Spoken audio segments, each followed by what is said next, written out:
அனைவருக்கும் ஆனந்த வணக்கங்கள். உங்களை சந்திப்பதுதான். இன்றைய ஆத்ம உபதேசம் மனம் கடந்த நிலை, மைண்ட்லெஸ் ஸ்டேட். மிக முக்கியமான ஒரு உபதேசம் இது. இதை பற்றி நிறைய கருத்துக்கள், நிறைய அனுபவங்கள் உலகத்தில் இருக்கின்றது. இதை பற்றி இன்று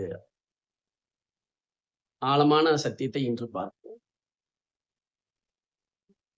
ஆன்மீகத்துல ஞானத்தை நோக்கி, முக்தியை நோக்கி, இறை தரிசனத்தை நோக்கி செல்கின்ற எல்லா மனிதர்களுக்கும் இந்த மனம் கடந்த நிலை என்கின்ற ஒரு அனுபவம் ஏற்பட்டிருக்க வாய்ப்பு இருக்கின்றது. மேக்சிமம் ஏற்படும். இதை பற்றி இன்று ஆழ்ந்து பார்ப்போம். மனம் கடந்த நிலை என்றால் என்ன? மனம் என்பது எண்ணங்கள். இந்த எண்ணங்களுடைய தொகுப்பு தான் மனம். அப்ப எண்ணங்கள் அற்ற நிலை என்று சொல்லலாம். எண்ணங்கள் இல்லாத நிலை தான் மனம் கடந்த நிலை என்ற ஒரு அர்த்தம் இருக்கின்றது. உண்மையிலேயே பாத்தீங்கன்னா, இந்த ஞானத்திற்கு முன்பு, ஆன்மீகத்தை துவங்குவதற்கு முன்பு வரை பாத்தீங்கன்னா, எல்லா மனிதர்களுமே மனதை அடிப்படையாக வைத்து, எண்ணங்களை அடிப்படையாக வைத்துதான் வாழ்வார்கள், வாழ முடியும். அதை நான் என்கின்ற தன்மை, இந்த நான் தன்மை தான் மொத்த எண்ணங்களுடைய தொகுப்பு. நன்கு ஆழ்ந்து கவனியுங்கள். பிறந்தது முதல் இன்று வரை வாழும் பொழுது பார்க்கின்ற விஷயங்கள், கேட்கின்ற விஷயங்கள், அனுபவிக்கின்ற உணர்வுகள், உணர்ச்சிகள், இதெல்லாம் ஒன்று சேர்ந்து ஒரு கேரக்டர் டிசைன் ஆகும். எல்லா மனிதர்களுக்கும் இருக்கின்றது நான் தன்மை என்கின்ற ஒரு கேரக்டர். இந்த நான் தன்மையை வைத்துதான் நீங்கள் சிந்திக்கின்றீர்கள், செயலாற்றுகின்றீர்கள். அதனாலதான் ஒவ்வொரு மனிதனுக்குமே வித்தியாசங்கள் வேறுபடுகின்றது. காரணம் அவருடைய வாழ்க்கையில் ஏற்பட்ட அனுபவங்களின் தொகுப்பு.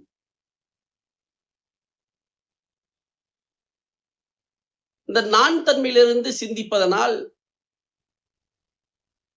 எண்ணங்களை அடிப்படையாக வைத்து வாழ்ந்து வாழ்ந்து பழகிய மனிதன் ஆன்மீகத்தில் பயணத்தை துவங்கி பயிற்சிகளையும் தவங்களையும் தியானங்களையும் செய்யும் போது சில நொடிகள் அல்லது சில நிமிடங்கள், சில நாட்கள், ரொம்ப நாட்கள் அதில் இருக்க முடியாது. சில நிமிடங்கள், சில நொடிகள், சில நாட்கள், இந்த மனம் என்கின்ற நான் தன்மை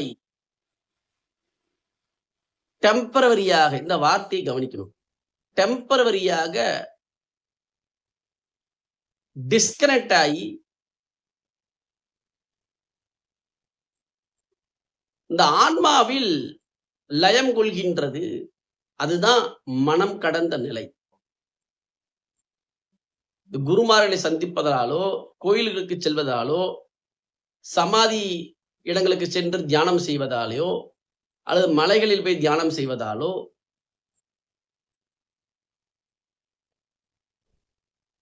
இது ஏதோ ஒரு அனுபவத்தின் மூலமாக, பக்தியின் மூலமாக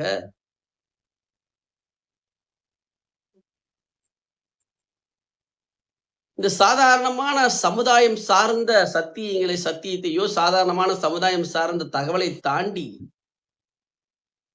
இந்த மாதிரி ஆன்மீகம் சார்ந்த விஷயக்குள் பயணம் செய்யும் பொழுது, இந்த மாதிரி ஆன்மீக சாதனைகள் செய்யும் பொழுது அவர்களுக்கு தெரியாமலே தான் இது நடக்கும். இது தெரிந்த அனுபவம் அல்ல. It is experience. It's just happening. சடனா உள்ளுக்குள்ள இந்த நான் தன்மையுடைய பிடிப்பு டெம்பரவரியாக அவர்களுக்கு தெரியாமல் தான் இது டிஸ்கனெக்ட் ஆகி இந்த ஆன்மாவில் லயம் கொள்வதனால் ஏற்படுகின்ற அனுபவம்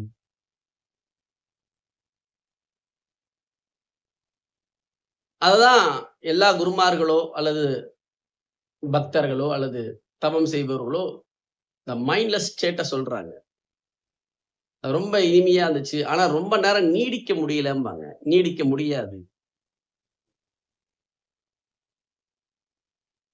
இதில் என்னுடைய அனுபவத்தை நான் பகிர்ந்து கொள்கின்றேன். இது எப்பொழுது நீடிக்கும்? இறுதியில் என்ன நடக்கும்? சற்று கவனியுங்கள். எதையாவது ஒரு பிராக்டிஸ் பண்றதுனால மைண்ட் ஸ்தம்பித்து, மனதால் உருவகப்படுத்த முடியாமல், உணர முடியாமல், கன்ஃபியூஸ் ஆகும்போது, டிஸ்கனெக்ட் ஆகுது பாத்தீங்களா? அந்த தருணம் ஒரு சுகத்தை அளிக்கின்றது. அந்த சுகம், அந்த அனுபவம், அந்த அனுபவத்தில் 2 வகையான அனுபவங்கள் இருக்கின்றது. நான் சொல்கின்றது அனைத்தும் சத்தியமே. சற்று கவனியுங்கள். 2 வகையான அனுபவங்கள் நடக்கும். ஒன்று பரவச நிலை, மற்றொன்று உயிரின் இருப்பாகிய ஆனந்த நிலை. நன்கு கவனியுங்கள். பரவச நிலை என்பது நிரந்தரமில்லாத, உடலை பாதிக்கக்கூடிய, வாழ்க்கையை பாதிக்கக்கூடிய அனுபவத்தின் தொகுப்பு. அதாவது மனதிலேயே வாழ்ந்து வாழ்ந்து பழகிய மனிதனுக்கு சடனா தன்னுடைய பர்மிஷன் இல்லாம, தன்னுடைய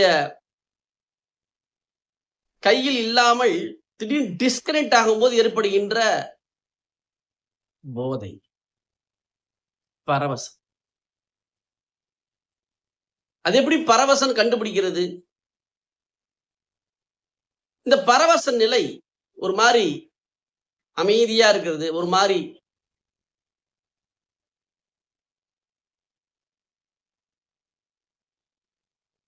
அந்த அனுபவம், அதோட சைடு எஃபெக்ட் என்ன தெரியுமா நடக்கும்? பசி எடுக்காது. உலகமெல்லாம் மாயை என்று சொல்லும். தன்னுடைய ரெஸ்பான்சிபிலிட்டி, மெயினான விஷயம், ஹெல்த்த கவனிக்கக்கூடிய ரெஸ்பான்சிபிலிட்டி இருந்து விலகத் துவங்கும். எதோடையும் விருப்பமில்லாது, எதை எடுத்தாலும் மனம் இது ஒன்றுமில்லை, வெறுமை. பரவசத்தின் மிக முக்கியமான ஒரு வெளிப்பாடு வெறுமை, விரக்தி, விருப்பமில்லாத தன்மை. தயவு செய்து இது கவனித்துக் கொள்ளுங்கள். ஆன்மீகத்தில் பயணம் செய்பவர்கள் மிகவும் இது தெரிந்து கொள்ளக்கூடிய ஒரு சத்தியம் இது. மனம் இந்த ஆன்மீகத்துல பயணம் பண்ணும்போது இது எல்லாமே உதவாது, இது எதுவுமே நிரந்தரம் இல்ல அப்படிங்கின்ற மாயை உருவாக்கும் விரக்தி தன்மை.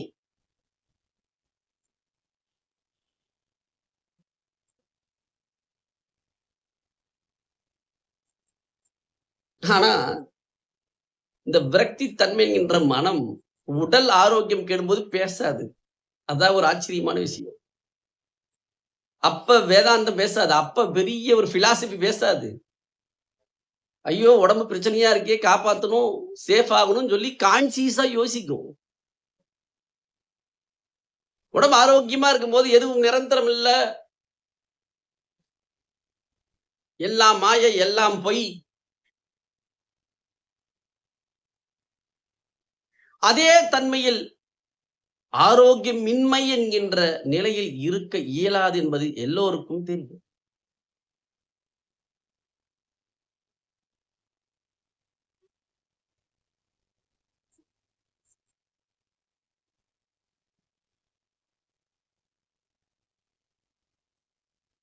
இந்த பரவச நிலையில் நன்கு கவனித்துக் கொள்ளுங்கள். நம்ம செய்யக்கூடிய பிராக்டிஸ் மூலமா தான் பரவசத்திற்கு போவதா அல்லது உயிரின் இருப்பை நோக்கி நகர்வதா என்கின்ற மனம் கடந்த நிலை இருக்கின்றது. இந்த பரவச நிலை நான் சொன்ன மாதிரி உடலையும் வாழ்க்கையும் நேரடியாக பாதிக்கும்.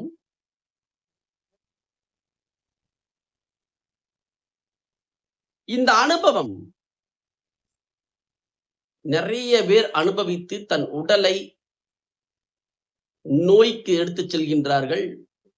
இந்த உடலை கவனிக்காமல் சரியான உணவுகளை எடுத்துக்கொள்ளாமல்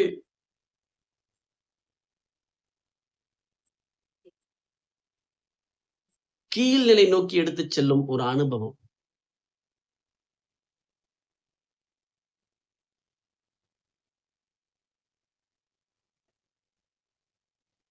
இன்னும் விளக்கமா சொல்லணும்னா, பரவசம் விழிப்புணர்வை தொந்தரவு செய்கின்றது. விழிப்பாயிருக்கின்ற விழிப்புணர்வே கீழ்நிலை நோக்கி எடுத்துச் செல்லக்கூடிய தன்மைக்கு எடுத்துச் செல்லும். Experience low consciousness.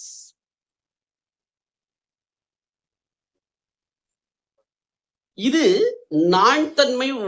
நான் தன்மை சற்று நேரம் டிஸ்கனெக்ட் ஆகுவதனால் ஏற்படக்கூடிய ரியாக்ஷன்.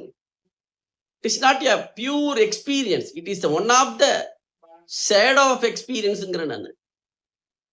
இது ஒரு வகையான மாயை அனுபவத்தை உருவாக்குகின்றது. அதை பிடித்துக் கொண்டு ஆஹா நான் உயர்ந்த நிலையில் இருக்கின்றேன். தயவு செய்து யாரும் தவறாக எடுத்துக்கொள்ள வேண்டாம். சற்று இதை கவனித்து புரிந்து கொள்ள வேண்டும்.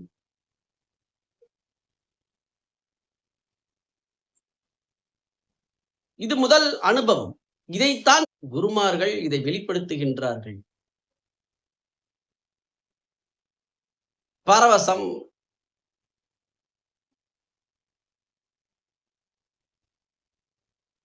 அமானுஷ்யமான சக்திகள், இதனால எந்த பிரயோஜனமும் ஆகப்போறது. It's a temporary experience. It leads to confusion. It leads to damage your life.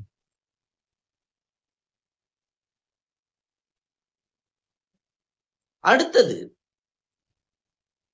மனம் கடந்த நிலை ஏற்படும் போது ஏற்படுகின்ற உயர்ந்த அனுபவம், உயிரின் இருப்பை உணர்வது, அதுதான் ஆனந்தம் உணர்வு. உயிரை உணர்வது என்பது ஒரே ஒரு அனுபவம் தான். அது ஆனந்தத்தை தவிர வேற எதுவும் இல்லை. இந்த ஆனந்தத்தை போய் மீண்டும் மீண்டும் சில பேரு அது ஒரு பரவச நிலை, ஆனந்தம் ஒரு பரவசம். சீரியஸா ஏதோ பிரச்சனை இருக்குன்னு நினைக்கிறேன். உணர்ந்ததை மட்டும் சொன்னால் பரவாயில்ல, உணராத விஷயத்தையும் சேர்த்து சொல்வதனால் குழப்பத்தை அதிகமாக உருவாக்குகின்றது. தயவு செய்து நீங்களாவது புரிந்து கொள்ளுங்கள். ஆனந்தம் வேறு, பரவசம் வேறு. ஒரு உதாரணம், நிறைவு, சந்தோஷம், மகிழ்ச்சி, இது எல்லாம் பரவசமா? இதெல்லாம் நிரந்தரம் இல்லாததா? பேசிக்கா ஒரு மனிதன் இயற்கையாகவே சுகமானவன், சந்தோஷமானவன், நிறைவானவன். It is a state of being. It is not an experience. It is not a temporary experience. It is not a பரவசம். அது ஒரு பரவச நிலை கிடையாது. அது உயிர் தன்மையுடைய இருப்பு.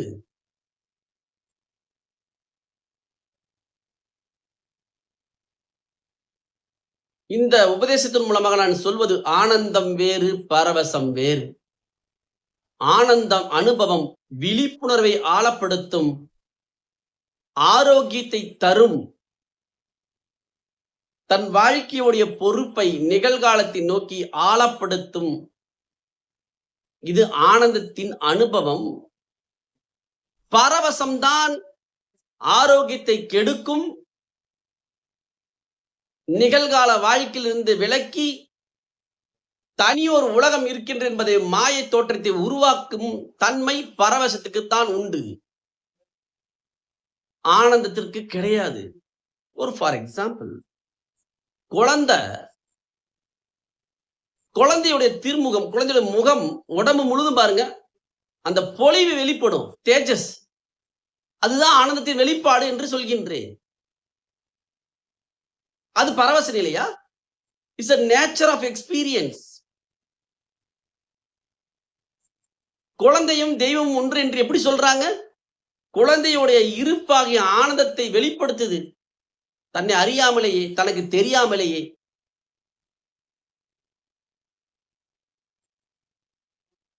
நாளடைவில் அந்த ஆனந்தத்தை வெளிப்படுத்துவதற்கு தடையாக சமுதாய கண்டிஷனிங், சோசியல் கண்டிஷனிங் என்ற தேவையற்ற உணர்ச்சி முடிச்சுகளை போடுவதனால் உள்ளுக்குள் குழந்தைகள் பதிந்து இந்த ஆனந்தம் வெளிப்படுவது நின்று விட்டது.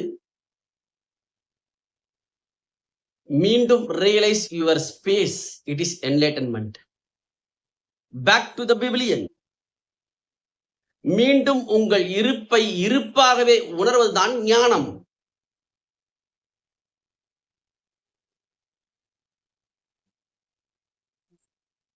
குழந்தைக்குள்ள எந்த உணர்ச்சி முடிச்சு இல்ல. அதான் இருக்கிற இருப்பு அப்படியே வெளிப்படுது.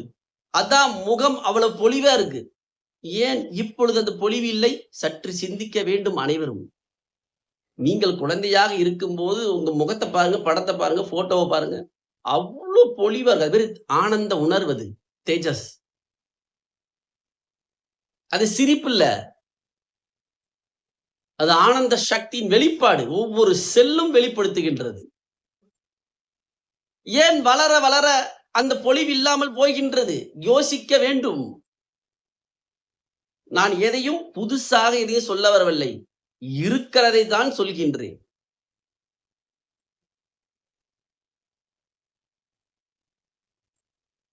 ஆனந்தம் உயிர்த்தன்மையின் இருப்பு. ஆனந்தத்தை போய் பரவசம் சொல்றது, ஆனந்தம் நிரந்தரம் இல்லாதுன்னு சொல்றது, அப்படின்னு எதுவும் அர்த்தம்? உடம்புல உயிர் இருக்கும்போது உயிரே இல்லைங்க அப்படின்னு சொல்றதுக்கான அர்த்தம். சொல்பவர்கள் அனைவரும் குழப்பத்தில் இருக்கின்றார்கள். ஆனந்தத்தை அனுபவிக்காமல் பரவசத்தை அனுபவித்துக் கொண்டு அதுதான் ஆனந்தம். இன்னும் சில பேர்லாம் சச்சிதானந்துக்கு விளக்கம் சொல்றாங்க. சச்சித் அனந்தமா. என்ன ஒரு கதை இது? அனந்தம் ரொம்ப கஷ்டம். இன்னொரு பிரிவு தேவைப்பட மாட்டிருக்கு அவங்க எல்லாருக்கும்.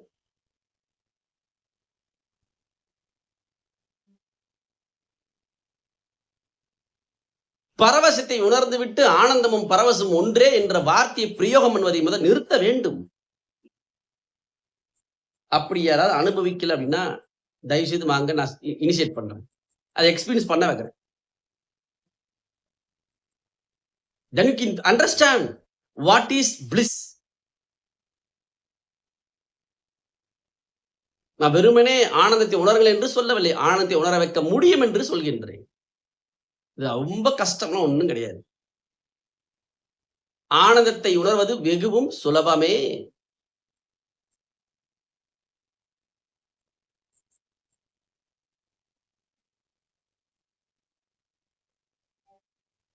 இறைவன் தந்த மிக பெரும் பொக்கிஷம் உயிரின் இருப்பாகிய ஆனந்த உணர்வு. இந்த ஆனந்தத்தை நோக்கி நகர்வதுதான் உண்மையான மனம் கடந்த நிலை. சரி, இந்த ஆனந்தம் உணர்ந்த பிறகு மனம் கடந்த நிலை என்ன மீனிங் பண்ண வரேன் அப்படின்னா, தயவு செய்து ஆழ்ந்து புரிந்து கொள்ளுங்கள். உணர்ச்சி முடிச்சுகளால் சிக்கி தடுமாறுகின்ற எண்ண ஓட்டங்களின் வெளிப்பாடு அது நான் தன்மையுடைய வெளிப்பாடு. ஆனந்தத்தை உணர்ந்த பிறகு நடக்கின்ற அனுபவம் மனம் கடந்த நிலை என்கின்ற வார்த்தைக்கு அர்த்தம் உணர்ச்சி முடிச்சோடு தொந்தரவு இல்லாமல் எண்ணங்கள் சுதந்திரமாக வெளிப்படும், சுதந்திரமாக சிந்திப்பீர்கள் என்றுதான் அர்த்தமே தவிர மனம் கடந்த நிலை என்பது மனமே இல்லாத நிலை என்று அர்த்தம் அல்ல. மனமே இல்லாத நிலை என்றால் மரணம்தான்.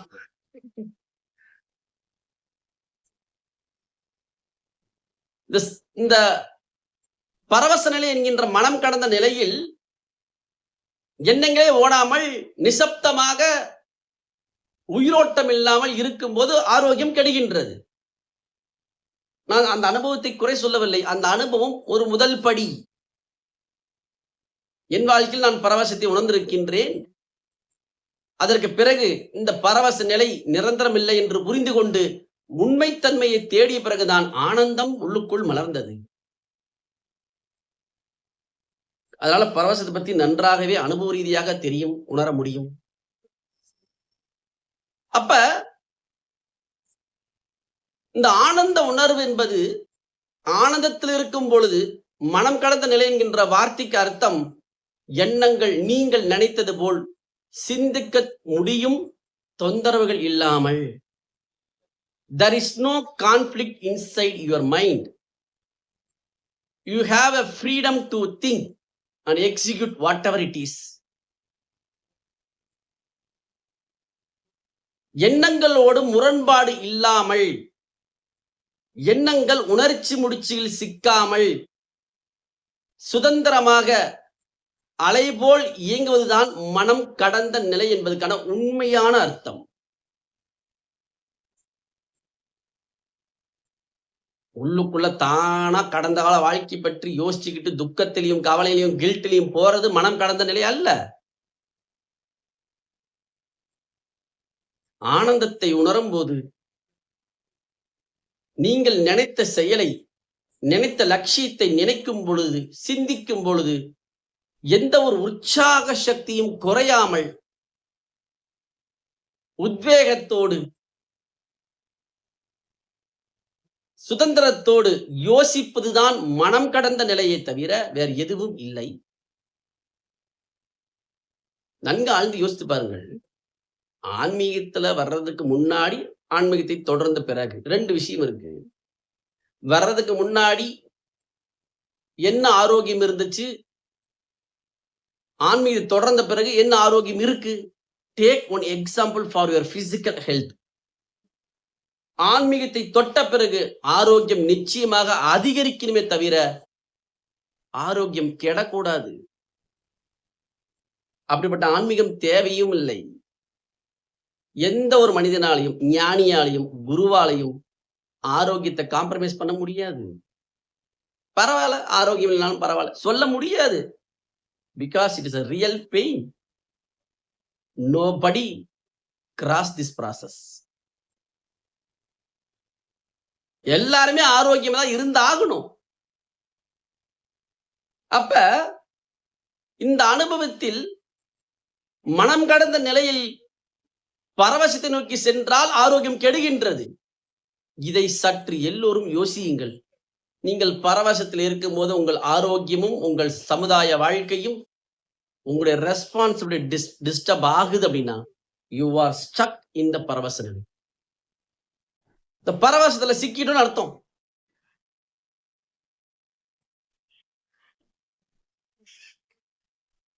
இன்னொன்னு விஷயம் நல்லா புரிஞ்சுக்குங்க.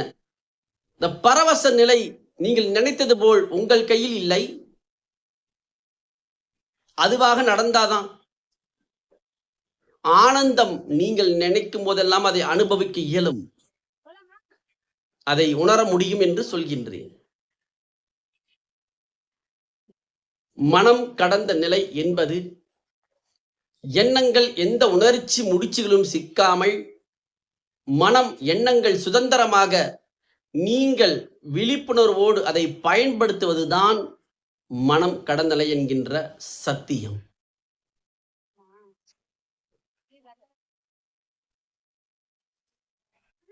ஆனந்தத்தை உணராமல், உயிரின் இருப்பை உணராமல் இது சாத்தியமில்லை.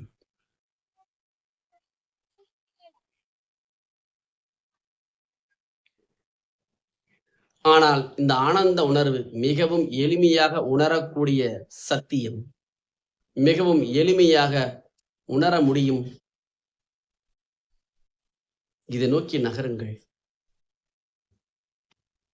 மனம் கடந்த நிலை என்பது எண்ணங்கள் தொந்தரவு செய்யாமல், எண்ணங்கள் எதிலும் பாதிப்புக்குள்ளாமல், உணர்ச்சி முடிச்சுகளை கடந்து நீங்கள் நினைக்கும் போது முழுமையாக சிந்திக்க துவங்குவதுதான் மனம் கடந்த நிலை. இதற்கான வழி ஆனந்தம் என்கின்ற இருப்பை உணர்வது. இதை நோக்கி நகருங்கள். அனைவருக்குள்ளும் மனம் கடந்த நிலை என்கின்ற ஆத்ம ஆனந்த அனுபவம் ஏற்படட்டும். நன்றி. மீண்டும் சந்திக்கின்றோம். ஆனந்தமாக வாழுங்கள். ஆனந்த நன்றிகள்.